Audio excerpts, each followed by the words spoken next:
গত 13 নভেম্বর 2025 তারিখ রংপুরের ব্যবসায়ী আশিকুল হককে হত্যা এবং লাশ খণ্ড বিখণ্ড করে জাতীয় ঈদগাহ ময়দানের পাশে দুটি ড্রামে ফেলে রাখা হয়, যা সারা দেশে ব্যাপক চাঞ্চল্যের সৃষ্টি করে। উক্ত মামলার প্রধান আসামি জরেজের কথিত প্রেমিকা শামীমা আক্তার কোহিনুর, বয়স 33, পিতা বাচ্চু মিয়া, থানা লাকসাম, জেলা কুমিল্লাকে গত 14 নভেম্বর 2025 তারিখ সকালে একটি বিশেষ অভিযান পরিচালনা করে তার নিজ বাড়ি হতে র্যাব কর্তৃক গ্রেফতার করা হয়। কোহিনুরের দেওয়া তথ্য মতে ও তার মোবাইল ফোন বিশ্লেষণে আমরা জানতে পারি, হত্যাকাণ্ডের প্রধান আসামি জরেজের সাথে তার 1 বছরের অধিক সময় ধরে প্রেমের সম্পর্ক ছিল। জরেজ শামীমাকে জানায় তার এক বন্ধুর প্রেমের ফাঁদে ফেলে ব্ল্যাকমেইলিং এর মাধ্যমে 10 লক্ষ টাকা আদায় করা সম্ভব, যা থেকে জরেজ 7 লক্ষ টাকা আর শামীমা 3 লক্ষ টাকা ভাগ করে নেবে। উক্ত পরিকল্পনা অনুযায়ী শামীমা ভিকটিম আশরাফুল ইসলামের সাথে 1 মাস পূর্ব হতে মোবাইল ফোনে যোগাযোগ শুরু করে এবং তাকে তার প্রতি আকৃষ্ট করার চেষ্টা অব্যাহত রাখে। তারই ধারাবাহিকতায় মোবাইল ফোনে তাদের নিয়মিত অডিও এবং ভিডিও কল চলতে থাকে।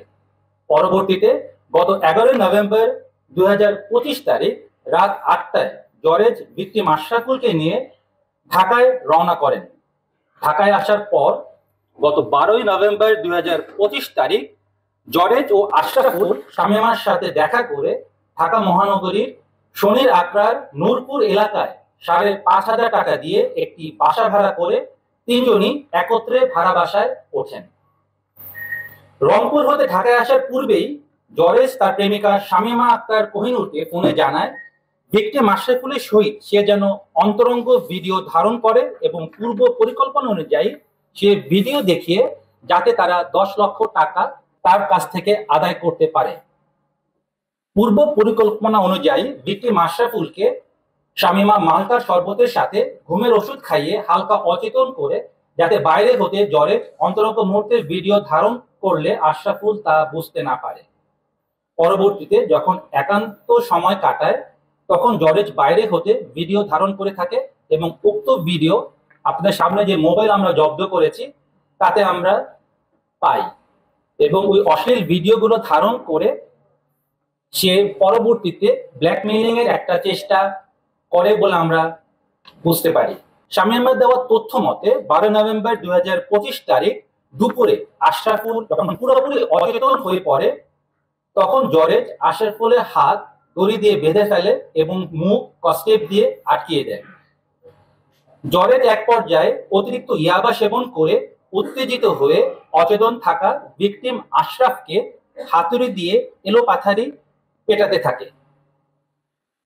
তার আঘাতে এবং মুখ স্কচ টেপ দিয়ে বাঁধা থাকায় শ্বাস না নিতে পেরে ঘটনাস্থলে ভিকটিম আশরাফুল মৃত্যুবরণ করেন। জরেজ এবং শামীমা সেই লাশের সাথেই সেই রাত্রিটি যাপন করেন। পরবর্তী দিন অর্থাৎ 13 নভেম্বর 2025 তারিখ আশরাফুলের মৃতদেহ গুম করার উদ্দেশ্যে জরেজ নিকটস্থ বাজার হতে চাপাতি ও 2টি ড্রাম কিনে আনেন। জরেজ চাপাতি দিয়ে লাশটিকে মূলত 26টি টুকরো করেন এবং 2টি নীল রঙের ড্রামে ভরে রাখেন। সিসিটিভি ফুটেজ বিশ্লেষণ করে আমরা যেটা দেখতে পাই, বাসা থেকে দুপুর 2টা 43 একটি সিএনজি ভাড়া করে ড্রাম দুটি সিএনজিতে নিয়ে দুপুর 2টা 52 তারা বাসা হতে রওনা করেন। পরবর্তীতে সিসিটিভি ফুটেজে যেটা হাইকোর্ট প্রাঙ্গণে সেখানে আমরা দেখতে পাই 3টা 13 হাইকোর্ট মাজার গেটের নিকট আসলে রাস্তায় আইন শৃঙ্খলা বাহিনীর তৎপরতা দেখে লাশ ভর্তি ড্রাম দুটি হাইকোর্টের পানির পাম্প সংলগ্ন একটি ফাঁকা জায়গায় প্রধান সড়কের পাশে একটি বড় গাছের নিচে রেখে তারা অতি দ্রুত হাইকোর্ট এলাকা হতে একটি অটোযোগে সায়দাবাদের উদ্দেশ্যে চলে যান। সায়দাবাদ যাওয়ার পর জরেজ শামীমাকে কুমিল্লায় চলে যাবার ব্যাপারে বলেন এবং নিজে সে রংপুর চলে যাবেন বলে শামীমাকে অবহিত করেন। সে অনুযায়ী শামীমা কুমিল্লা তার নিজ বাড়িতে গমন করেন এবং জরেজের সাথে তার যোগাযোগ সম্পূর্ণভাবে বিচ্ছিন্ন করে দেন। ভিকটিম আশরাফুলের রক্তমাখা সাদা রঙের পায়জামা পাঞ্জাবি সহ হত্যার কাজে ব্যবহৃত দড়ি, স্কচ টেপ, গোল গলা গেঞ্জি এবং একটি হাফ প্যান্ট একটি বস্তার ভিতর মুখ বাঁধা অবস্থায় শনির আগ্রাস্ত নূরপুর এলাকা হতে র‍্যাব ৩-এর একটি আভিযানিক দল উদ্ধার করতে সক্ষম হয়। এছাড়াও তার মোবাইল যেগুলো আমরা পেয়েছি তার থেকেও আমরা বিভিন্ন আলামত, আমরা যে ভিডিওগুলো সে ধারণ করেছে এবং নগ্ন ভিডিও এবং ছবি, সেগুলো আমরা উদ্ধার করতে সক্ষম হয়েছি।